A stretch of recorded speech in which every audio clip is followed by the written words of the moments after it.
اللهم اجعل في قلبي نورا۔ مزمل آفندی اور بن یونس زخمی حالت میں سلطان کے محل کے ایک کمرے میں پڑے ہوئے تھے۔ ان کی جانیں تو بچ گئی تھیں، لیکن زخم زیادہ تھے اور خون اتنا بہہ گیا تھا کہ ان کا زندہ رہنا ایک معجزہ تھا۔ گو خطرہ ٹل گیا تھا، لیکن ابھی تک دونوں بستر سے اٹھنے کے قابل نہیں ہوئے تھے۔ اچانک شیمونہ بڑی ہی تیزی سے دوڑتی ہوئی ان کے کمرے میں داخل ہوئی۔ مزمل، شیمونہ نے گھبرائے ہوئے لہجے میں کہا، وزیر اعظم عبد الرحمن سمیری بھی قتل ہو گئے ہیں، لاش لائی جا رہی ہے۔ مزمل اور بن یونس ایک جھٹکے سے اٹھ بیٹھے اور اس کے ساتھ ہی دونوں کی کربناک آہیں نکل گئیں اور پھر وہ لیٹ گئے۔ اس خبر پر تو وہ اٹھ کر باہر نکل جانا چاہتے تھے، لیکن زخموں نے انہیں بیٹھنے بھی نہ دیا اور وہ یوں لیٹ گئے جیسے گھائل ہو کر گر پڑے ہوں۔ ان دونوں نے شیمونہ سے پوچھنا شروع کر دیا کہ سمیری کہاں قتل ہوا ہے، کس طرح قتل ہوا ہے، کس نے قتل کیا۔ شیمونہ نے انہیں تفصیل سنائی۔ اب میں اس شہر میں نہیں رہوں گی، شیمونہ نے غصے اور جذبات کی شدت سے کامتی ہوئی آواز میں کہا۔ میں قلعہ علموت جاؤں گی اور حسن بن صباح کو اپنے ہاتھوں قتل کروں گی۔ تم دونوں کو اب گھروں میں بیٹھی ہوئی عورتوں کی طرح رونا نہیں چاہیے۔ شیمونہ نے فیصلہ کن لہجے میں کہا، اب ہمیں کچھ کرنا پڑے گا۔ سالار اوریزی ایک لشکر لے کر قلعہ وسم کوہ کا محاصرہ کرنے چلے گئے ہیں، لیکن میں کہتی ہوں کہ ایک قلعہ سر کر لینے سے کیا حاصل ہوگا؟ ہو سکتا ہے یہ قلعہ سر ہی نہ ہو سکے۔ پہلے ہمارے لشکر شکست کھا کر آ چکے ہیں۔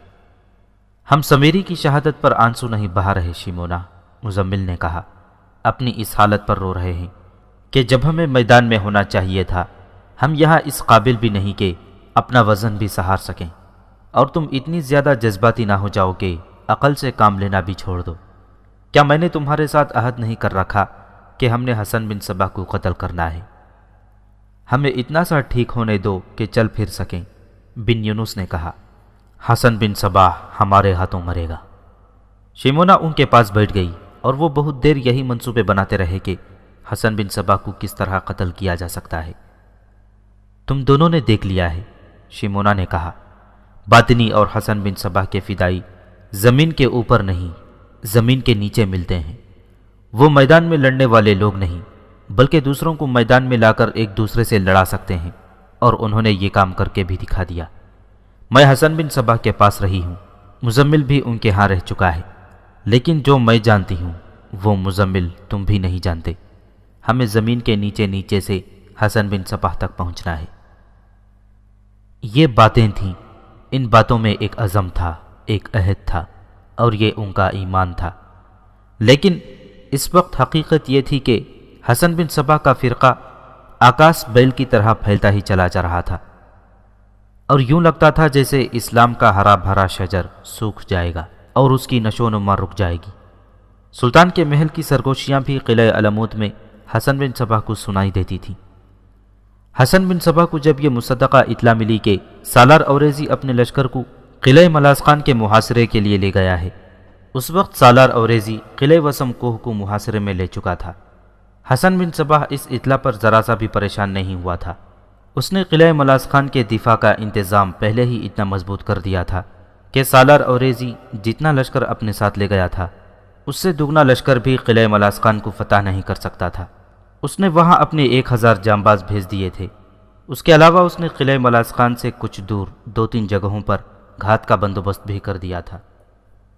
سالار اوریزی کو توقع تھی کہ وہ قلعہ وسم کوہ کو بڑی آسانی سے لے لے گا، لیکن اس نے جب محاصرہ کیا تو قلعے کی دیواروں پر ہزاروں انسانوں کا ہجوم نظر آنے لگا۔ اس ہجوم نے تیروں کا مہ برسا دیا۔ سالار اوریزی اپنے لشکر کو پیچھے ہٹانے پر مجبور ہو گیا اور قلعہ توڑنے کے منصوبے سوچنے لگا۔ وہ اتنا جان گیا کہ یہ قلعہ آسانی سے نہیں لیا جا سکے گا اور محاصرہ طول کھینچے گا۔ مستند تاریخوں میں آیا ہے کہ حسن بن صباح کا انداز ایسا تھا جیسے اسے کوئی غم نہیں کہ کوئی قلعہ ہاتھ سے نکل جائے۔ اس نے اپنے خاص آدمیوں سے کہا کہ اپنے دشمن کے مذہبی اور معاشرتی سربراہوں کو ختم کر دو۔ مورخ لکھتے ہیں کہ اسے یہ توقع ذرا کم ہی تھی کہ اس کے فدائی ابو مسلم رازی اور وزیر اعظم عبد الرحمن سمیری جیسے اہم ترین سربراہوں کو اتنی آسانی سے قتل کر دیں گے۔ فدائیوں نے یہ کارنامہ کر دکھایا تو حسن بن صباح نے حکم دیا کہ یہی کام جاری رکھو اور دشمن کے کسی بھی حکمران کو اور کسی بھی عالم دین کو زندہ نہ رہنے دو۔ حسن بن صباح اپنے آپ کو مسلمان کہتا تھا، لیکن وہ جب دشمن کا لفظ استعمال کرتا تھا تو اس سے اس کی مراد مسلمان ہی ہوتی تھی۔ وہ کسی کے قتل کا حکم دیتا تو اس انداز سے بولتا تھا جیسے اس کی زبان سے خدا بول رہا ہو۔ اس کے پیروکار مان گئے تھے کہ اس پر وحی نازل ہوتی ہے اور اسے ہر حکم خدا کی طرف سے ملتا ہے۔ ابو مسلم رازی، ابو المظفر مجید فاضل اصفہانی اور عبد الرحمن سمیری کے قتل کے فوراً بعد جو اہم ترین شخصیتیں باطنیوں کے ہاتھوں قتل ہوئیں، اگر داستان کو ہر قتل کو تفصیل سے بیان کرنے لگے تو یوں نظر آئے گا جیسے ایک ہی واردات کے ایک ہی جیسے الفاظ میں دہرائی جا رہی ہو۔ باطنیوں کا طریقہ قتل ایک ہی جیسا تھا۔ یہ وہی طریقہ تھا جس سے ابو مسلم رازی اور دوسرے سربراہوں کو قتل کیا گیا تھا۔ مشہور و معروف تاریخ نویس ابن جوزی نے لکھا ہے کہ چند دنوں میں ہی حسن بن صباح کے فدائیوں نے حاکم دیار بقر اتامک مودود کو قتل کیا، اور اس کے بعد ابو جعفر شاطبی رازی، ابو عبید مستوقی، ابو القاسم کرخی، ابو الفراح قزاتکین کو قتل کیا۔ کچھ دنوں کا وقفہ آیا اور پھر ابلیس کے فدائیوں نے قاضی کرمان، امیر بلکابک سرامر اصفہانی اور قاضی عبداللہ اصفہانی کو قتل کیا۔ قتل کی ہر واردات میں طریقہ قتل ایک ہی استعمال کیا گیا۔ وہ اس طرح کہ فدائی بھیس بدل کر کسی بہانے مقتول تک رسائی حاصل کرتا اور اچانک خنجر نکال کر اسے قتل کر دیتا، بیشتر اس کے کہ اسے پکڑا جاتا، وہ خودکشی کر لیتا۔ اس کے بعد باطنی فدائیوں نے ایک طریقہ اور اختیار کیا۔ دو مورخوں نے لکھا ہے کہ حسن بن صباح کے فدائیوں نے سلجوقی فوج کے سالاروں اور نائب سالاروں کو یوں وارننگ دی کہ ان کے گھروں میں رقعے پھینک دیے جن پر تحریر تھا کہ شیخ الجبل امام حسن بن صباح کی اطاعت قبول کر کے ان کے ہاتھ پر بیعت کر لو، ورنہ تمہارا حشر وہی ہوگا جو پہلے کچھ حاکموں، امیروں اور علماء دین کا کیا جا چکا ہے۔ ظاہر ہے کہ کسی بھی سالار یا ماتحت کمانڈر نے حسن بن صباح کی اطاعت قبول نہیں کرنی تھی۔ ان سب نے یہ تحریریں جو ان کے گھروں میں پھینکی گئی تھیں سلطان برقیارق کو دکھائیں۔ ان ابلیسیوں کی دھمکیوں کو کھوکھلے الفاظ نہ سمجھنا۔ سلطان برقیارق نے سالاروں سے کہا، ایک احتیاط یہ رکھو کہ کوئی سالار اکیلا کہیں نہیں جائے، اس کے ساتھ 3-4 محافظ ہونے چاہیے۔ رات کو اپنے گھروں کے ارد گرد پہرے کھڑے کر دو، اپنے آپ کو کسی بھی وقت غیر مسلح نہ کرو۔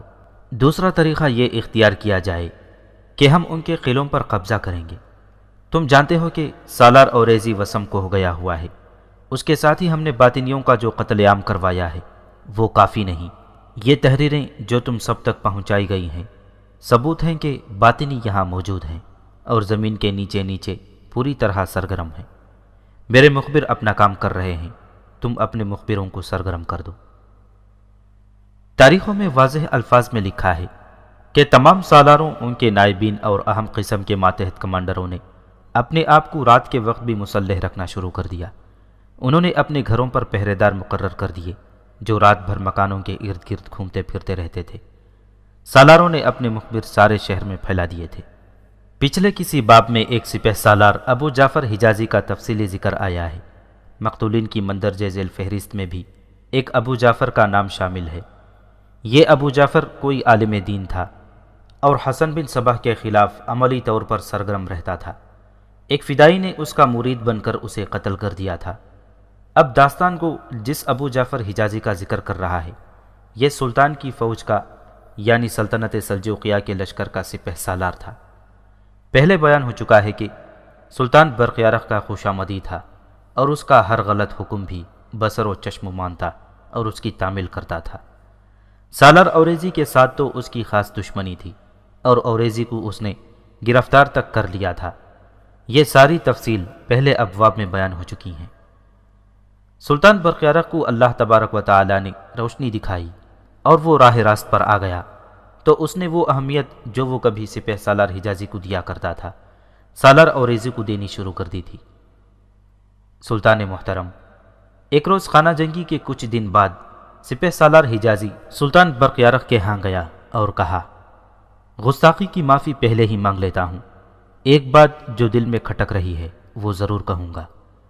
ایک وقت تھا کہ آپ چھوٹی سے چھوٹی بات سے لے کر سلطنت کے بڑے سے بڑے مسئلے کے بارے میں میرے ساتھ بات کرتے اور میرے مشورے طلب کیا کرتے تھے، مگر میں اب وہ وقت دیکھ رہا ہوں کہ آپ نے مجھے بالکل ہی نظر انداز کر دیا ہے، اور یوں پتہ چلتا ہے کہ سالار اوریزی نہ ہوا تو سلطنت سلجوقیہ کی بنیادیں ہل جائیں گی۔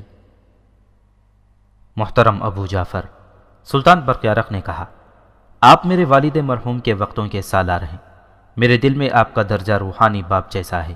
آپ کا شکوہ بجا ہے کہ میں اب آپ کو وہ قدر و منزلت نہیں دیتا جو کسی وقت دیا کرتا تھا۔ آپ نے دل کی بات کہی ہے اور صاف صاف کہی ہے، اور یہ بات مجھے پسند ہے۔ ایسے ہی میں دل کی گہرائیوں سے بات نکالوں گا اور آپ سے کروں گا۔ آپ جس وقت کی بات کرتے ہیں اس وقت میں گمراہ ہو گیا تھا یا گمراہ کر دیا گیا تھا۔ آپ کو تو معلوم ہے کہ ایک حسین و جمیل اور پرکشش لڑکی نے مجھ پر اپنے حسن و جوانی کا جادو اور حشیش کا نشہ طاری کر دیا تھا۔ اس وقت آپ نے مجھے جھنجھوڑا نہیں، بیدار نہیں کیا، بلکہ میری خوشامدی کی اور میرا ہر وہ حکم بھی بصر و چشم مانا جو سلطنت کے مفاد کے خلاف تھا۔ اللہ نے مجھے اور میری روحانی قوتوں کو بیدار کر دیا تو مجھے پتہ چلا کہ یہ سیاہ اور وہ سفید ہے، یہ غلط اور وہ صحیح ہے، اور اس وقت مجھے پتہ چلا کہ مجھے گمراہ کیے رکھنے میں آپ کا بھی ہاتھ ہے۔ میرے دل میں اگر آپ کا احترام نہ ہوتا تو میں کبھی کا آپ کو جلاد کے حوالے کر چکا ہوتا۔ میں آپ سے توقع رکھوں گا کہ میرے دل میں آپ اپنا یہ احترام قائم رکھنے کی کوشش کریں۔ میں آپ کو صرف ایک بات سمجھانا چاہتا ہوں جو آپ فوراً سمجھ جائیں، وہ یہ ہے کہ دل میں خوشنودی اللہ کی رکھیں، اپنے حاکم کی یا اپنے سلطان کی نہیں۔ کیا آپ نے یہ حدیث مبارکہ نہیں سنی کہ بہترین جہاد جابر سلطان کے منہ پر کلمہ حق کہنا ہے؟ مگر آپ نے جابر سلطان کو خوش رکھنے کے جتن کیے اور اللہ کی ذات باری کو نظر انداز کیے رکھا۔ یہ گناہ تھا میرے بزرگوار۔ کیا آپ میرے بدلے ہوئے کردار کو قبول کریں گے؟ سپہ سالار ابو جعفر حجازی نے کہا، میں آپ کا یہ الزام تسلیم کرتا ہوں کہ میں دیکھ رہا تھا کہ آپ پر کون سا جادو چلایا جا رہا تھا، لیکن یہ میری لغزش تھی یا گناہ تھا کہ میں نے آنکھیں بند کیے رکھیں اور آپ کی خوشامد میں لگا رہا۔ لیکن سلطان محترم، اس خانہ جنگی نے اور خون کے اس دریا نے جو ہم لوگوں نے ایک دوسرے کا بہایا ہے، میری روح کو اس طرح بیدار کر دیا ہے جس طرح آپ کی روح بیدار ہوئی ہے۔ مجھے موقع دیں، میں اب آپ کو نہیں اللہ کی ذات باری کو راضی کروں گا۔ اس کے بعد سپہ سالار حجازی نے جیسے عہد کر لیا ہو کہ وہ کسی باطنی کو زندہ نہیں چھوڑے گا۔ باطنیوں کا جو قتل عام کیا گیا تھا اس میں سپہ سالار حجازی کا خاصا ہاتھ تھا، اس میں قومی جذبہ پیدا ہو گیا تھا۔ ابو جعفر حجازی سپہ سالار تھا اور وہ جس مکان میں رہتا تھا وہ چھوٹا سا ایک محل تھا۔ وہاں 2-3 نوکر تھے، ایک ملازمہ تھی اور 2 یا 3 سائس تھے۔ حجازی نے بھی اپنی حفاظت کے انتظامات بڑے سخت کر دیے تھے اور رات کے وقت 2 چوکیدار اس کے مکان کے ارد گرد گشت کرتے رہتے تھے۔ اس نے فوج کی تربیت یافتہ مخبروں کو سارے شہر میں پھیلا رکھا تھا اور انہیں سختی سے کہہ رکھا تھا کہ زمین کے نیچے سے بھی باطنیوں کو نکال کر لاؤ اور میرے سامنے کھڑے کر دو۔ اس نے کئی ایک باطنیوں کو اپنے سامنے قتل کروایا تھا، لیکن باطنی جو بچ گئے وہ زمین کے نیچے چلے گئے تھے۔ حجازی اب انہیں زمین کے نیچے سے نکالنے کے لیے سرگرم ہو گیا تھا۔ ایک روز اس کا ایک مخبر اس کے پاس آیا اور بتایا کہ اس کے سائسوں میں ایک سائس مشکوک ہے۔ اس مخبر کو 3 آدمیوں نے بتایا تھا کہ یہ سائس باطنی معلوم ہوتا ہے۔ ان آدمیوں نے اس کے متعلق کچھ اور باتیں بھی بتائی تھیں۔ وہاں یہ عالم تھا کہ زیادہ گہرائی سے تحقیقات کی ہی نہیں جاتی تھی۔ بہت سے آدمی تو محض شک میں مسلمانوں کے ہاتھوں مارے گئے تھے۔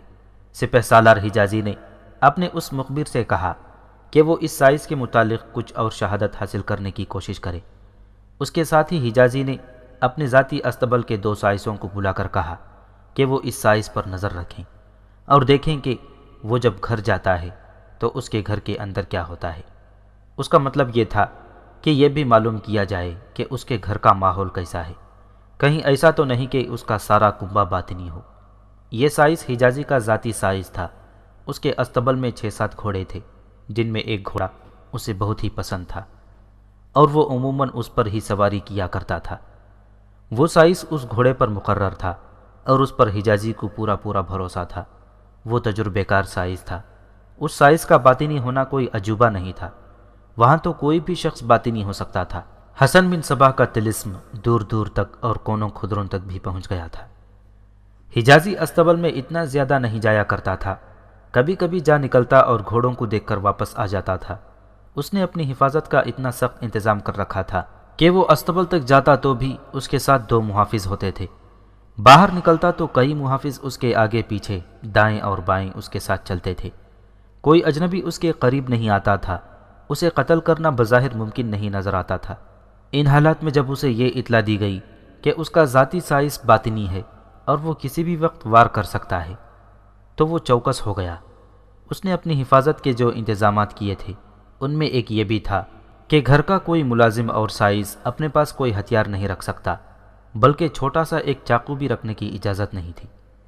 سائز جب صبح استبل میں آتے تھے تو پہنے ہوئے کپڑے اتار کر کام کرنے والے کپڑے پہن لیا کرتے تھے۔ ایک روز سپہ سالار حجازی تیار ہو کر باہر نکلا ہی تھا کہ ایک آدمی دوڑا آیا۔ وہ اس کے گھر کا ہی ایک خاص ملازم تھا، بلکہ معتمد خاص تھا۔ اس نے حجازی کو بتایا کہ اس کا ذاتی سائز آج پکڑا گیا ہے۔ بتایا یہ گیا کہ وہ اپنے کپڑے اتار کر الگ رکھ رہا تھا تو ایک سائز نے اس کے کپڑوں میں خنجر دیکھ لیا۔ محترم سپہ سالار، اس معتمد ملازم نے کہا، اسے ابھی پتہ نہیں چلنے دیا گیا کہ اس کا خنجر دیکھ لیا گیا ہے، آپ خود چل کر دیکھیں۔ سپہ سالار ابو جعفر حجازی اسی وقت ملازم کے ساتھ چل پڑا۔ استبل میں جا کر اس نے اپنے سائز کو بلایا اور اسے کہا کہ اپنا خنجر اس کے حوالے کر دے۔ خنجر؟ سائز نے حیرت زدگی کی کیفیت میں پوچھا۔ محترم سپہ سالار، کون سا خنجر؟ کیسا خنجر؟ وہ خنجر جو تم نے اپنے کپڑوں میں چھپا رکھا ہے، حجازی نے کہا۔ خود ہی وہ خنجر لے آؤ۔ میں آپ کا بڑا ہی پرانا خادم ہوں سپہ سالار، سائز نے کہا۔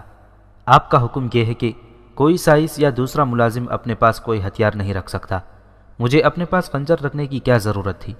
اگر آپ کو شک ہے تو میں آپ کو بتا دیتا ہوں کہ میرے کپڑے کہاں رکھے ہیں، خود چل کر دیکھ لیں۔ سپہ سالار حجازی اس کے ساتھ چل پڑا۔ سائز نے اپنے کپڑے اس کمرے میں رکھے ہوئے تھے جہاں باقی سائز اپنے کپڑے اتار کر رکھتے اور کام والے کپڑے پہنتے تھے۔ سائز نے اپنے کپڑوں کی طرف اشارہ کر کے کہا کہ وہ اس کے کپڑے پڑے ہیں، دیکھ لیجئے۔ حجازی خود گیا اور اس کے کپڑے اٹھائے تو ان میں سے ایک خنجر نکلا۔ حجازی نے خنجر نیام سے نکال کر دیکھا۔ اس نے حسن بن صباح کے فدائین کے خنجر دیکھے تھے، غالباً اس پر کوئی نشان ہوتا ہوگا جو حجازی نے دیکھ لیا۔ اس سے اسے یقین ہو گیا کہ اس کا سائز باطنی ہے اور آج وہ اسے قتل کرنے کے لیے خنجر لایا تھا۔ سائز نے چیخنا چلانا شروع کر دیا کہ یہ خنجر اس کا نہیں ہے، نہ وہ اسے اپنے ساتھ لایا تھا۔ اس نے یہ بھی کہا کہ کسی دشمن نے یہ خنجر اس کے کپڑوں میں رکھ دیا ہے۔ یہاں تمہارا کون دشمن ہو سکتا ہے؟ حجازی کے ایک محافظ نے اس سے پوچھا۔ کیا تم اپنا کوئی دشمن دکھا سکتے ہو؟ سائز نے اب رونا شروع کر دیا تھا اور وہ حجازی کے قدموں میں گر پڑا اور اس کے پیروں پر ماتھا رگڑنے لگا۔ وہ رو رو کر کہتا تھا کہ یہ خنجر اس کا نہیں، لیکن حجازی اسے بخشنے پر آمدہ نظر نہیں آتا تھا۔ حجازی نے خنجر اپنے ایک محافظ کو دیا اور اشارہ کیا۔ محافظ اشارہ سمجھ گیا۔ وہ سائز کی طرف بڑھا۔ سائز کے چہرے پر خوف و ہراس کے تاثرات نمودار ہوئے اور اس کی آنکھیں اور زیادہ کھل گئیں۔ محافظ نے 2-3 قدم تیزی سے اٹھائے اور یکے بعد دیگرے سائز کے سینے میں خنجر کے 2 وار کر دیے۔ سائز گرا اور ذرا سی دیر بعد اس کی آنکھیں پتھرا گئیں۔ حجازی نے کہا کہ اس کی لاش شہر سے دور جنگل میں پھینک دی جائے۔ 2 دن گزرے ہوں گے کہ سپہ سالار حجازی کو اطلاع دی گئی کہ ایک آدمی اسے ملنا چاہتا ہے اور کہتا ہے کہ وہ تجربے کار سائز ہے اور کچھ عرصہ فوج میں گھڑ سواری کی حیثیت سے ملازمت بھی کر چکا ہے۔ حجازی کو ایک سائز کی ضرورت تھی، اس لیے اس نے اس آدمی کو بلا لیا۔ محافظوں نے اس آدمی کی جامہ تلاشی اچھی طرح کی اور حجازی کے پاس لے گئے۔ حجازی نے اس سے پوچھا کہ وہ کتنا کچھ تجربہ رکھتا ہے۔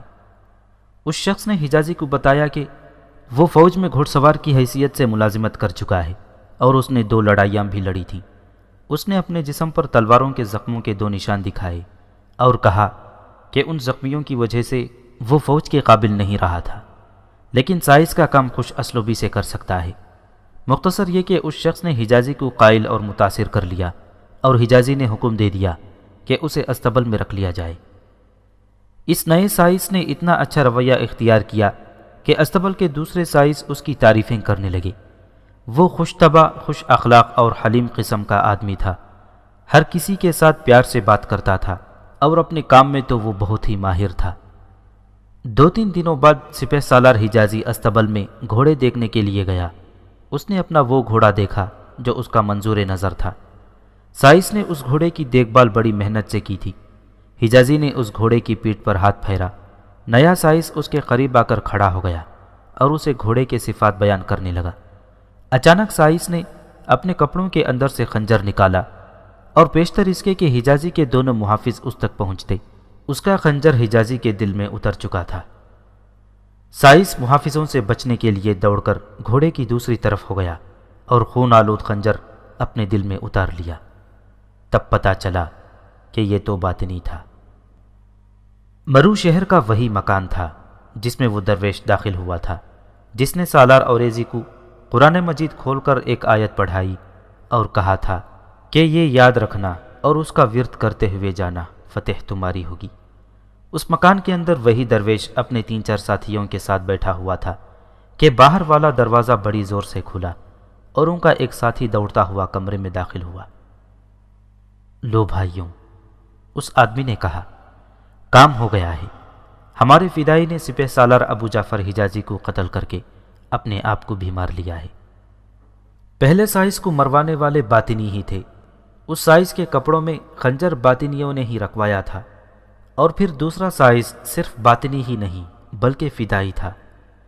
یہ ایک ہی واقعہ نہیں بلکہ تاریخوں میں ایسے کئی واقعات ملتے ہیں۔ مرو کے معاشرے میں کئی سرکردہ افراد تھے جو باطنیوں کے خلاف سرگرم ہو گئے تھے۔ انہیں قتل کرنا ضروری تھا، لیکن ان سب نے اپنی حفاظت کے انتظامات کر لیے تھے اور وہ جہاں بھی جاتے ان کے ساتھ محافظ ہوتے تھے۔ اس صورتحال میں انہیں قتل کرنا آسان نہیں تھا۔ ان کے قتل کا یہی طریقہ اختیار کیا گیا جو حجازی کو قتل کرنے کے لیے آزمایا گیا تھا۔ کوئی فدائی کسی سرکردہ آدمی کے ہاں مظلوم اور غریب بن کر ملازمت حاصل کر لیتا اور موقع پا کر اپنے شکار کو قتل کر دیتا تھا۔ دیہی علاقوں میں قبیلوں کے سردار تھے جو حسن بن صبا کی اطاعت قبول نہیں کرتے تھے، نہ اپنے قبیلے کے کسی شخص کو ایسی اجازت دیتے تھے۔ کسی پر شک ہو جاتا کہ اس کا ذہنی رجحان باطنیوں کی طرف ہو رہا ہے تو قبیلے کا سردار اسے قتل کروا دیتا تھا۔ ان سرداروں نے بھی اپنے ساتھ محافظ رکھے ہوئے تھے۔ انہیں قتل کرنے کا بھی یہی طریقہ اختیار کیا گیا تھا۔ پہلے ذکر آ چکا ہے کہ حسن بن صباح اصفہان کو اپنا مرکز بنانا چاہتا تھا۔ تاریخوں کے مطابق اس نے اپنے بے شمار فدائی اور دیگر پیروکار اصفہان بھیج دیے تھے۔ حسن بن صباح نے اصفہان میں مسلمانوں کو قتل کرنے کا ایک اور طریقہ اپنے فدائین کو بتایا۔ مرو میں اس نے دیکھ لیا تھا کہ ایک مسلمان قتل ہوتا تھا تو اس کے بدلے 3 باطنیوں کو قتل کر دیا جاتا تھا۔ حسن بن صباح نے اپنے باطنیوں کو یوں سمجھایا کہ وہ 1-2 مسلمانوں کو ایسے قتل کریں کہ ان کی لاشیں نہ ملیں اور پتہ ہی نہ چلے کہ وہ قتل ہو گئے ہیں۔ اصفہان کے ایک حصے میں مکان بہت ہی پرانے تھے جن میں کافی لوگ رہتے تھے۔ گلیاں تنگ تھیں اور مکانوں کی دیواریں اور چھتیں بوسیدہ ہو گئی تھیں۔ ایک گلی کے سرے پر ایک اندھا کھڑا نظر آنے لگا۔ وہ اپنے قریب سے گزرتے کسی آدمی کی آہٹ پا سنتا تو اسے روک لیتا اور کہتا کہ اللہ کے نام پر اسے اس گلی میں ایک جگہ تک پہنچا دیں۔ وہ آدمی اسے اندھا سمجھ کر اس کا ہاتھ پکڑ لیتا اور آگے آگے چل پڑتا۔ اندھا اسے کہتا کہ آگے ایک گلی دائیں کو مڑتی ہے، اسے اس گلی کے ایک مکان تک پہنچا دیں۔ یوں وہ شخص اس اندھے کا ہاتھ پکڑے ہوئے اس گلی کے وسط تک جاتا۔ ایک مکان سے 2-3 آدمی نکلتے اور اس آدمی کو پکڑ کر مکان کے اندر لے جاتے اور اس کا گلا گھونٹ کر ہلاک کر ڈالتے۔ وہ شخص اندھا نہیں ہوتا تھا، گلی میں سے گزرتے ہوئے آدمیوں کو دیکھ سکتا تھا اور پہچان لیتا کہ یہ باطنی نہیں مسلمان ہے۔ اس طرح ایک آدمی کو مروا کر وہ کہیں اور چلا جاتا اور اسی طرح کسی اور آدمی کو اپنا ہاتھ پکڑوا کر اس کے پیچھے چل پڑتا۔ اس کے بعد وہ آدمی کسی کو نظر نہ آتا۔ 1 مہینے میں بے شمار مسلمان لاپتہ ہو گئے اور شہر بھر میں خوف و ہراس پھیل گیا۔ ابن اسیر نے لکھا ہے کہ کسی گھر کا کوئی آدمی شام تک واپس گھر نہیں پہنچتا تھا تو وہاں صفِ ماتم بچھ جاتی تھی۔ اس کے گھر والے یہ سمجھ لیتے کہ وہ غائب ہو گیا ہے، لیکن اس سوال کا جواب کہیں سے بھی نہیں مل رہا تھا کہ یہ اتنے زیادہ آدمی کہاں لاپتہ ہو گئے ہیں۔ اس زمانے میں بھی روحانی عامل، قیافہ شناس اور نجومی موجود تھے۔ لوگ ان سے پوچھتے تھے کہ وہ اپنے علم کے ذریعے معلوم کریں کہ کیا ان لوگوں کو جنات اٹھا کر لے گئے ہیں یا وہ کہاں غائب ہو گئے ہیں۔ روحانی عاملوں کو کچھ بھی پتہ نہیں چل رہا تھا۔ صرف ایک عامل نے بتایا کہ جتنے آدمی لاپتہ ہو چکے ہیں ان میں سے ایک بھی زندہ نہیں، لیکن وہ اس سوال کا جواب نہ دے سکا کہ وہ آدمی موت تک کس طرح پہنچے اور موت کی آغوش میں انہیں کون لے کر گیا تھا۔ ایک روز ایک اندھا ایسے ہی ایک آدمی کو روک کر اسے اپنے ساتھ لے گیا۔ یہ آدمی بھی اس کے دھوکے میں آ گیا تھا کہ یہ اندھا بیچارہ مجبور ہے، اس لیے اسے اس کے ٹھکانے تک پہنچانا کار ثواب ہے۔ اس کے بعد یہ آدمی کسی کو نظر نہیں آیا، لیکن ایک بات یوں ہوئی کہ ایک آدمی نے اسے اس اندھے کا ہاتھ پکڑے ہوئے ایک گلی کے اندر جاتے ہوئے دیکھا تھا۔ اس نے کئی لوگوں کو بتایا کہ گم ہونے والے شخص کو ایک اندھا اپنی رہنمائی کے لیے ایک گلی کے اندر لے گیا تھا۔ اسی روز یا اگلے روز اس آدمی نے، جس نے اس بدقسمت آدمی کو اندھے کے ساتھ جاتے دیکھا تھا، 3-4 آدمیوں کو اپنے ساتھ لیا اور انہیں ایک جگہ چھپا کر اکیلا آگے گیا۔ وہ اندھے کے قریب سے گزرا۔ اندھے نے اسے روک لیا اور کہا کہ وہ اس گلی میں جانا چاہتا ہے، لیکن وہ خود راستہ نہیں دیکھ سکتا۔ اللہ کے نام پر اسے اس کے گھر تک پہنچا دیا جائے۔ اس شخص نے اس کا بازو پکڑ لیا اور گلی میں داخل ہو گیا۔ اس کے ساتھ جو ساتھی پیچھے چھپے ہوئے تھے وہ دیکھ رہے تھے۔ جب اندھا اس آدمی کے ساتھ گلی کے اندر چلا گیا تو یہ سب آدمی اس گلی تک آ گئے اور گلی میں اس وقت داخل ہوئے جب اندھا اس آدمی کو یہ کہہ رہا تھا کہ دائیں طرف والی گلی میں جانا ہے۔ وہ شخص اسے اس گلی میں لے گیا۔ اس شخص کے ساتھی دبے پاؤں وہاں تک پہنچ گئے جہاں سے گلی دائیں کو مڑتی تھی۔ جب اندھا اس مکان تک پہنچا تو رک گیا۔ اندر سے 3 آدمی نکلے اور اس شخص کو پکڑ لیا۔ اس کے چھپے ہوئے ساتھی تلواریں نکال کر دوڑتے ہوئے پہنچے اور ان آدمیوں کو تلواروں پر رکھ لیا۔ وہ سب اندر کو بھاگ رہے تھے، لیکن وہ تینوں اور اندھا بھی تلواروں سے کٹ مرے۔ مکان کے اندر گئے تو صحن میں ایک جگہ لکڑی کے تختے رکھے ہوئے تھے اور ان پر کچھ سامان پڑا ہوا تھا۔ وہ بہت ہی پرانے زمانے کا مکان تھا۔ اندر اس قدر بدبو تھی کہ ٹھہرا نہیں جا سکتا تھا، لیکن یہ بدبو بتا رہی تھی کہ اس مکان میں مردار گل سڑ رہے ہیں یا انسانوں کی لاشیں پڑی ہیں۔ مکان بالکل خالی تھا۔ کمروں میں دیکھا گیا لیکن کچھ سراغ نہ ملا۔ ایک آدمی کے کہنے پر لکڑی کے تختے ہٹائے گئے تو دیکھا کہ ان کے نیچے ایک گہرا گڑھا کھدا ہوا ہے جس میں بے انداز لاشیں پڑی ہوئی تھیں۔ اوپر والی لاشیں تازہ لگتی تھیں اور بدبو سے پتہ چلتا تھا کہ ان کے نیچے لاشیں گل سڑ رہی ہیں اور مکان میں ان کی بدبو پھیلی ہوئی تھی۔ ایک تو یہ طریقہ تھا کہ اس سے نہ جانے کتنے مسلمانوں کو غائب کر دیا گیا تھا۔ ان میں سے کچھ کی لاشیں اس گڑھے سے ملیں اور کوئی نہیں بتا سکتا تھا کہ کتنے مکانوں میں ایسے اور گڑھے ہوں گے جن میں لاپتہ ہونے والے مسلمانوں کی لاشیں پڑی ہوئی ہوں گی۔ مسلمانوں کے غائب ہونے کا سلسلہ رکا نہیں بلکہ چلتا رہا۔ کچھ سراغ نہیں ملتا تھا کہ وہ کہاں غائب کیے جا رہے ہیں۔ مسلمان اتنے بھڑکے ہوئے تھے کہ شہر میں کوئی انہیں نابینا نظر آتا تو وہ اسے قتل کر دیتے تھے۔ پھر بھی مسلمان غائب ہوتے رہے۔ ایک اور طریقہ بھی اختیار کیا گیا جس کا سراغ مل گیا۔ سراغ یوں ملا کہ ایک آدمی صبح فجر کی اذان سن کر مسجد کو جا رہا تھا تو اسے یوں نظر آیا جیسے 2-3 آدمی کسی آدمی کو گھسیٹ کر ایک مکان کے اندر لے جا رہے ہوں۔ وہ نہتا تھا، اس لیے اس نے اس آدمی کو چھڑانے کی کوشش نہ کی۔ اس کے بجائے اس نے یہ کارروائی کی کہ مسجد میں جب نمازی اکٹھے ہوئے تو اس نے نمازیوں کو بتایا کہ ایک مکان پر اسے شک ہے، اور اس نے جو دیکھا تھا وہ انہیں بتایا۔ نماز کے بعد یہ خبر مسلمانوں کے محلوں میں پھیل گئی اور ایک ہجوم اس مکان کے سامنے اکٹھا ہو گیا۔ اس ہجوم میں زیادہ تر آدمی تلواروں سے مسلح تھے۔ دروازے پر دستک دی گئی لیکن اندر سے کوئی جواب نہ ملا۔ آخر یہ لوگ اندر چلے گئے۔ یہ قدیم وقتوں کی حویلی تھی جو غیر آباد نظر آتی تھی۔ اس کے تمام کمروں میں جا کر دیکھا، وہاں کوئی نہیں تھا اور یوں لگتا تھا جیسے یہ مکان ایک مدت سے غیر آباد ہے۔ وہاں بھی بدبو تھی۔ صاف پتہ چلتا تھا کہ انسانی لاش یا لاشوں کی ہے۔ ادھر آؤ، ایک آدمی نے بلند آواز سے کہا، اس کنویں میں دیکھو۔ حویلی کا صحن خاصا کشادہ تھا اور اس کے ایک کونے میں کنواں تھا۔ کنویں میں جھک کر دیکھا تو آدھا کنواں لاشوں سے بھرا پڑا تھا۔ اوپر سے 2-3 لاشیں نکالی گئیں۔ یہ ابھی خراب نہیں ہوئی تھیں۔ ان میں ایک لاش کا خون بالکل تازہ تھا۔ یہ وہی آدمی ہوگا جسے اس شخص نے دیکھا تھا کہ گھسیٹ کر اندر لے جا رہے تھے۔ ان چند ایک لاشوں کے بعد کوئی اور لاش نہ نکالی گئی، کیونکہ دانشمند بزرگوں نے لوگوں سے یہ کہا تھا کہ نیچے لاشوں کی حالت بہت ہی بری معلوم ہوتی ہے، نہ ہی نکالی جائیں تو بہتر ہے، ورنہ اس کے پسماندگان کے دلوں کو بہت ہی صدمہ پہنچے گا۔ چنانچہ اس کنویں کو مٹی سے بھر دیا گیا۔ یہ تو بتایا ہی نہیں جا سکتا تھا کہ اس کنویں میں کتنے سو لاشیں پڑی ہوئی ہیں۔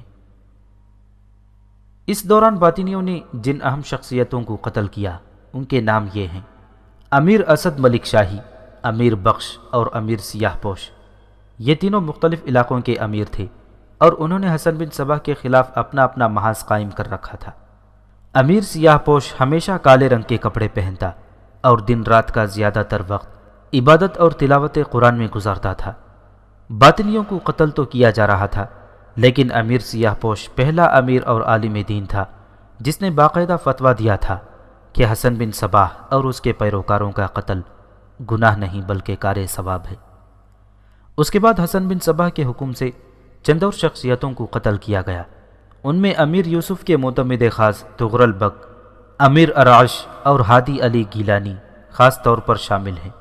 پھر انہوں نے منقرقہ والی دستان اور سکندر صوفی قروینی کو بھی قتل کر دیا۔ مندرجہ بالا مقتولین میں ایک خصوصی اہمیت کا حامل تھا۔ وہ سلطان ملک شاہ مرحوم کا غلام ہوا کرتا تھا۔ ملک شاہ نے جب حسن بن صباح اور اس کے فرقے کے خلاف انسدادی مہم شروع کی تھی تو اس غلام نے کسی کے حکم کے بغیر ہی اپنی جان کو خطرے میں ڈال کر بہت سے باطنیوں کو قتل کیا تھا، اور ایسے طریقے وضع کیے کہ باطنیوں کے لیے کم از کم مرو میں ٹھہرنا مشکل ہو گیا تھا۔ سلطان ملک شاہ مرحوم نے دیکھا کہ اس شخص کو اس نے غلام بنا رکھا ہے، لیکن اس میں عقل و دانش خصوصی طور پر قابل تعریف ہے۔ ملک شاہ نے اسے چھوٹے سے ایک علاقے کا امیر بنا دیا۔ اس نے اپنے علاقے میں کسی باطنی کو زندہ نہ چھوڑا اور اپنا سارا علاقہ ان ابلیسیوں سے پاک کر دیا۔ لیکن حسن بن صباح نے اس کے قتل کا خصوصی حکم دیا، اور ایک فدائی نے اسے ایک مسجد میں دھوکے میں قتل کر دیا اور خودکشی کر لی۔ اصفہان میں ایک مشہور و معروف عالم دین تھے جن کا نام شیخ مسعود بن محمد نجندی فقیر شافعی تھے۔ اس کے پیروکاروں کا حلقہ بہت دور دور تک پھیلا ہوا تھا۔ اس کا وعظ اور خطبہ سننے کے لیے لوگ اکثر دور کا سفر کر کے آیا کرتے تھے۔ اس عالم دین اور فقیر نے جب دیکھا کہ باطنی علماء کو قتل کر رہے ہیں تو اس نے ایک خطبے میں اختتامی وار کا اعلان کر دیا۔ یہ دوسرا عالم دین تھا جس نے خطبے میں یہ فتویٰ دیا تھا کہ حسن بن صباح اور اس کے پیروکاروں کا قتل ہر مسلمان پر فرض ہے، اور اگر کوئی مسلمان اس فرض کی ادائیگی میں پس و پیش کرتا ہے تو اس کا مطلب یہ ہے کہ وہ ابلیس کی جان کا محافظ ہے، یہ گناہ کبیرہ ہے۔ اس عالم دین نے یہ انتقامی کارروائی کی کہ شہر کے باہر 4-5 جگہوں پر کشادہ اور گہرے گڑھے کھدوائے، ان سب میں لکڑیاں پھینک کر آگ لگا دی، اور یہ آگ ہر وقت جلتی رہتی تھی۔ لوگوں کے دلوں میں شیخ مسعود نجندی کا احترام بلکہ عقیدت اس قدر زیادہ تھی کہ اس کی زبان سے نکلے ہوئے ہر لفظ کو لوگ برحق سمجھتے اور اس کے کہے ہوئے ہر لفظ کو حکم کا درجہ دیتے تھے۔ لوگوں نے اپنے کام کاج چھوڑ کر یہ گڑھے کھودے اور لکڑیاں کاٹ کاٹ کر لائے اور ان گڑھوں میں پھینکی اور آگ لگائی۔ اگلا کام یہ تھا کہ شہر میں مخبر اور جاسوس پھیلا دیے گئے جو باطنیوں کی نشاندہی کرتے تھے۔ اصفہان میں باطنی کوئی تھوڑی تعداد میں نہیں تھے۔ ایک مورخ نے تو لکھا ہے کہ اصفہان کی تقریباً آدھی آبادی باطنیوں کی تھی۔ مسلمانوں کو جہاں تک پتہ چلتا کہ یہاں باطنی رہتا ہے، وہاں جا ہلہ بولتے، اور باطنی ایک ہاتھ آ جائے، 2 آ جائیں یا اس سے زیادہ پکڑے جائیں، ان سب کو گھسیٹتے دھکیلتے آگ کے کسی قریبی گڑھے تک لے جاتے اور انہیں زندہ آگ میں پھینکتے تھے۔ شیخ مسعود نجندی نے شہر کا قانون اپنے ہاتھ میں لے لیا تھا۔ اس کے حکم سے شہر کی ناکہ بندی کر دی گئی تھی کیونکہ باطنی بھاگ رہے تھے۔ مسلمانوں نے کسی باطنی کو بھاگنے نہ دیا۔ کوئی بھی بھاگنے کی کوشش کرتا اسے پکڑ کر آگ میں پھینک دیتے تھے۔ اس کا بھاگنا ہی ایک ثبوت ہوتا تھا کہ وہ باطنی تھا۔ شیخ مسعود نجندی کو کوئی سرکاری حیثیت حاصل نہیں تھی، اس لیے اسے سرکاری طور پر محافظ نہیں دیے گئے تھے، لیکن مرید از خود ہی اس کے محافظ بن گئے تھے۔ مسجد میں جب وہ واز کر رہا ہوتا یا امامت اس کے پیچھے 6-7 آدمی محافظ ہوتے تھے۔ حسن بن صباح نے جب دیکھا کہ اصفہان میں اس کے فرقے اور فدائیوں کا صفایہ ہو رہا ہے تو اس نے حکم دیا کہ عراق کی طرف توجہ دی جائے اور عراق کی دارالخلافہ بغداد کو اپنا مرکز بنانے کی پوری کوشش کی جائے۔ اس حکم میں یہ خاص طور پر شامل تھا کہ وہاں بھی سب سے پہلے علماء دین کو قتل کی جائے۔ بغداد میں بھی ایک مشہور عالم دین تھے جسے روحانی پیشوا کا درجہ حاصل تھا۔ اس کا نام امام شیخ الشافعیہ ابو الفرج رازی ردیانی تھا۔ اسے صاحب البحر کا خطاب دیا گیا تھا۔ وہ اپنے نام کے ساتھ صاحب البحر لکھنے کے بجائے اہل سنت لکھا کرتا تھا۔ اسے شہرت اور مقبولیت میں شیخ مسعود بن محمد نجندی سے زیادہ اونچی حیثیت حاصل تھی۔ اس کی مریدی اور عقیدت مندی کا حلقہ بھی بہت ہی وسیع تھا۔ اصفہان کی طرح عراق میں بھی مسلمان اس طرح قتل ہونے لگے کہ قاتل کا سراغ نہیں ملتا تھا، نہ قتل کی وجہ معلوم ہوتی تھی۔ یہ قتل عام نہیں تھا بلکہ اکا دکا مسلمان قتل ہو جایا کرتے یا لاپتہ ہو جاتے تھے۔ یہ خبریں بغداد تک پہنچیں تو فوج کے کچھ دستوں کو مختلف علاقوں میں بھیج دیا گیا اور اس کے ساتھ ہی سرکاری مخبروں اور جاسوسوں کو حکم دیا کہ وہ قتل کی ان وارداتوں کا سراغ لگائیں۔ اصفہان میں باطنیوں نے جو خون خرابہ کیا تھا اس کی خبریں بغداد میں بھی پہنچی تھیں۔ آخر وہاں کے حکمران کو یقین کرنا پڑا کہ یہ باطنی ہیں جو مسلمانوں کو قتل کر رہے ہیں۔ یہ خبر بغداد کے مسلمانوں کے گھروں تک پہنچ گئی اور اس طرح لوگ چوکنے ہو گئے۔ امام شیخ الشافعیہ نے جامع مسجد میں اپنے ایک خطبے میں لوگوں سے کہا کہ صرف چوکس اور چوکنا ہو جانا کافی نہیں، ان باطنیوں کا سراغ لگاؤ اور جہاں کہیں کوئی باطنی نظر آتا ہے اسے کسی حکم کے بغیر اور قانون سے ڈرے بغیر قتل کر دو۔ لوگوں کے لیے اپنے امام کے یہ الفاظ ایسے تھے جیسے یہ اللہ کا حکم اترا ہو۔ انہوں نے باطنیوں کا سراغ لگا کر انہیں قتل کرنا شروع کر دیا۔ امام شیخ الشافعیہ کے چند ایک معتقد اس کے محافظ بن گئے اور وہ جدھر بھی جاتا یہ محافظ اس کے ساتھ ہوتے تھے۔ مسجد میں جب وہ امامت کے لیے کھڑا ہوتا تو اس کے پیچھے اس کے 7-8 محافظ کھڑے ہوتے اور پہلی صف کے دوسرے نمازی ان محافظوں کے دائیں بائیں کھڑے ہوتے تھے۔ کسی اور کو اجازت نہیں تھی کہ وہ پہلی صف میں امام کے پیچھے کھڑا ہو کر نماز پڑھے۔ جمعہ کا مبارک دن تھا۔ امام شیخ الشافعیہ نے خطبہ شروع کیا۔ باہر مسجد کے دروازے پر کسی نمازی نے بڑی ہی بلند اور پرجوش آواز میں اللہ اکبر کا نعرہ لگایا۔ تمام نمازیوں نے پیچھے مڑ کر دیکھا اور امام شافعیہ نے اپنا خطبہ روک لیا۔ سب نے دیکھا کہ ایک آدمی مسجد میں نعرہ لگا کر داخل ہوا ہے اور اس کے کپڑوں پر خون لگا ہوا ہے۔ اس کے ہاتھ میں خون آلود خنجر تھا۔ میں امام شیخ الشافعیہ کے حکم سے ابھی 3 ابلیسیوں کو قتل کر کے آ رہا ہوں۔ وہ نمازیوں کے اوپر سے گزرتا اگلی صف کی طرف بڑھا جا رہا تھا اور کہہ رہا تھا، یا امام گواہ رہنا، میں نے آج بہت بڑا ثواب کمایا ہے۔ میرے اہل سنت بھائیوں، اس نے خنجر والا ہاتھ بلند کر کے نمازیوں سے مخاطب ہو کر کہا، میں نے اپنے اللہ کی خوشنودی کے لیے اپنے امام کے حکم کی تعمیل کی ہے۔ میں تم سب کو یہ بتانا چاہتا ہوں کہ میرے 5 چھوٹے چھوٹے بچے ہیں اور ان کی ماں ہے۔ میری زندگی 2-4 دن کی رہ گئی ہے کیونکہ باطنی اپنے ساتھیوں کے خون کا بدلہ ضرور لیں گے اور مجھے قتل کر دیں گے۔ میں اپنی بیوی اور اپنے بچوں کو تم سب کے سپرد کرتا ہوں۔ ان کی روزی اور باعزت زندگی کی ذمہ داری تمہیں سونپتا ہوں۔ نمازیوں نے جزاک اللہ کا بڑا ہی بلند ورد شروع کر دیا اور اس شخص کو خراج تحسین پیش کرنے لگے۔ کئی آوازیں اٹھیں کہ تمہارے بچوں کی روزی کے ذمہ دار ہم ہیں۔ امام شیخ الشافعیہ ممبر سے اتر آیا اور اس آدمی کی پیٹھ پر ہاتھ رکھا۔ ہر ذی روح کی روزی کا ذمہ اللہ تبارک و تعالی نے اپنے پاس رکھا ہوا ہے۔ امام نے بلند آواز سے کہا، یہ ضروری نہیں کہ تم قتل ہو جاؤ گے۔ اگر ایسا ہو بھی گیا تو اللہ تعالیٰ تمہارے بچوں اور تمہاری بیوی کو اس کا پورا اجر دیں گے۔ یہ کپڑے تبدیل کرو اور غسل کر کے آؤ، یہ باطنیوں کا خون ہے جو خنزیر کے خون کی طرح نجس اور ناپاک ہے۔ ابھی امام شیخ الشافعیہ یہ بات کہہ ہی رہا تھا کہ اس شخص نے اس کی طرف گھوم کر خنجر امام کے سینے میں اتار دیا اور بڑی تیزی سے 2 مرتبہ خنجر امام کے سینے میں مارا۔ امام کے محافظ جو اگلی صف میں بیٹھے تھے بڑی تیزی سے اٹھے۔ امام گر پڑا۔ محافظ اسے سنبھالنے لگے تو قاتل ممبر کے اوپر جا کھڑا ہوا اور اپنا خنجر ہوا میں بلند کر کے زور سے نیچے کو کھینچا اور اپنے دل میں اتار لیا۔ یا امام شیخ الجبل، اس نے خنجر اپنے سینے سے نکال کر کہا، تیرے حکم کی تعمیل کر کے تیری جنت سے اللہ کی جنت میں جا رہا ہوں۔ اس نے ایک بار پھر خنجر اپنے سینے میں دل کے مقام پر مارا، پھر خنجر وہیں رہنے دیا اور ہاتھ آسمان کی طرف کر دیے۔ وہ ممبر سے گرا اور فرش پر آ پڑا۔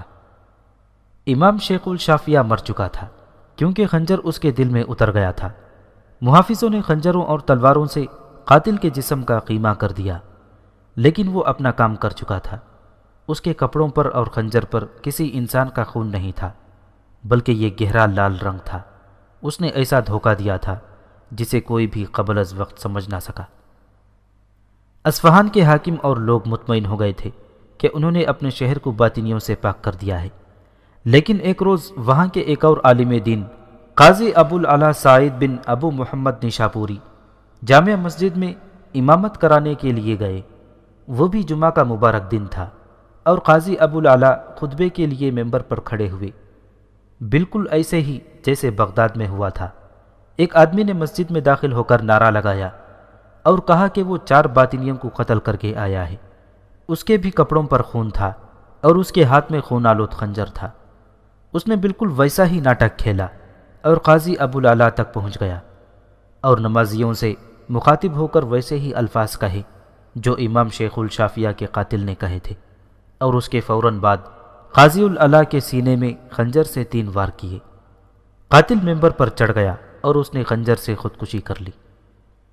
ان تاریخی واقعات سے یہ ظاہر ہوتا ہے کہ باطنی تعداد میں بہت ہی زیادہ ہو گئے تھے، لیکن بعض مورخوں نے لکھا ہے کہ ان کی تعداد اتنی زیادہ نہیں تھی کہ وہ یوں اہم دینی اور معاشرتی شخصیتوں کو قتل کرتے پھرتے۔ وجہ یہ تھی کہ ان میں حسن بن صبا نے ایسا صفاقانہ جذبہ بھر دیا تھا کہ اس کا ایک فدائی ایک ہجوم میں داخل ہو کر اپنے مطلوبہ شکار کو قتل کر دیتا تھا اور پھر اپنے آپ کو بھی مار لیتا تھا۔ یہ حسن بن صبا کی اس جنت کا کمال تھا جو اس نے قلعہ علموت میں بنائی تھی۔ پہلے اس جنت کی پوری تفصیل بیان ہو چکی ہے۔ اس جنت سے جسے نکال کر کسی کے قتل کے لیے بھیجا جاتا، اسے یقین دلایا جاتا تھا کہ وہ ہمیشہ کے لیے جنت میں رہے گا۔ اسے یہ بھی بتایا جاتا تھا کہ وہ قتل کر کے اپنے آپ کو قتل کر دے گا، لیکن اسے یہ یقین بھی دلایا جاتا تھا کہ وہ اس دنیا کی جنت سے نکل کر اللہ کی جنت میں چلا جائے گا جو اس سے کہیں زیادہ حسین ہوگی، اور وہاں اسے جو حوریں ملیں گی وہ اس جنت کی حوروں سے بہت زیادہ خوبصورت ہوں گی۔